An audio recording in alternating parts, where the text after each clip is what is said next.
আমি এসেছিলাম আমার মামার বাড়িতে। আমার মামার বাড়ির এখানে কালী পুজো। তো কাল বৃষ্টি হওয়াতে আর পুজোতে আমার যাওয়া হয়নি। তো মামার বাড়িতে এসেই একটু ঘুরতে বেরিয়েছি। এটা মামার বাড়ির এখানকার শিব মন্দির। দেখুন,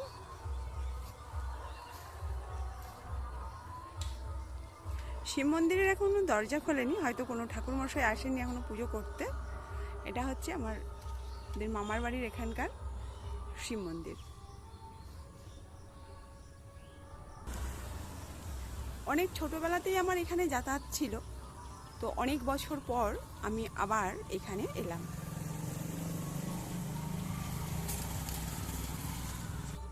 শিব মন্দিরের পুকুর, এই যে মন্দিরের পুকুর, এটা হচ্ছে শিব মন্দিরের পুকুর। এখানে গাজন হলে বা যে কোনো শিবের উৎসব হলেই এই পুকুরটাই ছড়া হয়।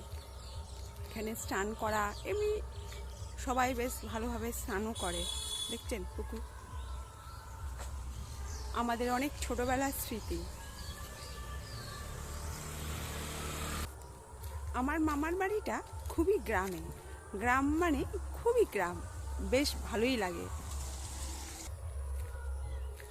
যেখানে পায়রায় বাসা বাঁধে। দেখুন, গ্রামের সকালটা বেশ সুন্দরভাবে কাটে। ভিডিওটা যদি আপনাদের ভালো লাগে অবশ্যই আমার পাশে থাকবেন, আর আপনারা সকলেই ভালো থাকবেন।